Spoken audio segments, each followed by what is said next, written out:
ফিলিস্তিনের স্বাধীনতাকামী সশস্ত্র সংগঠন হামাসকে নির্মূল করার যে লক্ষ্য নিয়ে ইসরায়েলি বাহিনী গাজায় ৮ মাস ধরে ধ্বংসযজ্ঞ চালিয়ে যাচ্ছে তা পূরণ করা সম্ভব নয় বলে মন্তব্য করেছেন ইসরায়েলি প্রতিরক্ষা বাহিনীর প্রধান মুখপাত্র ড্যানিয়েল হ্যাগারি।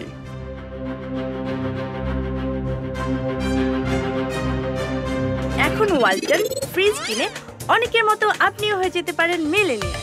সেরা পণ্যের সেরা অফার, ওয়ালটন মিলেনিয়ার।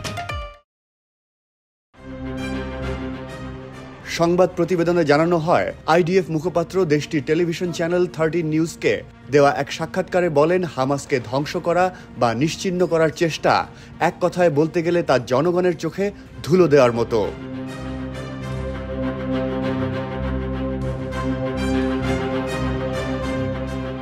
তার ভাষ্য, হামাস একটি আদর্শ, হামাস একটি দল, এর অবস্থান জনগণের হৃদয়ে।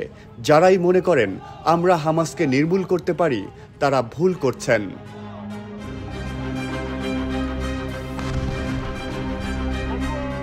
তিনি সতর্ক করে বলেন, ইসরায়েলি সরকার যদি বিকল্প না পায় তাহলে হামাস গাজায় থেকে যাবে।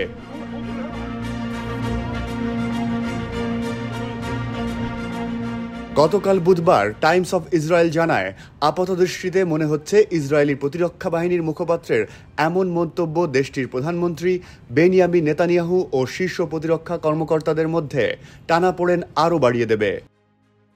আইডিএফ মুখপাত্রের এমন মন্তব্যের জেরে নেতানিয়াহুর কার্যালয় এক বার্তায় জানিয়েছে, যুদ্ধকালীন মন্ত্রিসভা হামাসের সামরিক ও দেশ চালানোর সক্ষমতা ধ্বংস করার লক্ষ্যে কাজ করছে।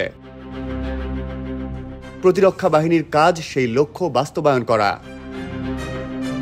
এদিকে আইডিএফ মুখপাত্রের কার্যালয় এক বার্তায় বলেছে, সামরিক বাহিনী সরকারের যুদ্ধের লক্ষ্য পূরণে কাজ করতে প্রতিজ্ঞাবদ্ধ। আইডিএফ মুখপাত্র হামাসের মতাদর্শ নিয়ে কথা বলেছেন। এর বাইরে কেউ কিছু ভাবলে তা সেই সাক্ষাৎকারের ভুল ব্যাখ্যা হবে বলেও বার্তায় মন্তব্য করা হয়।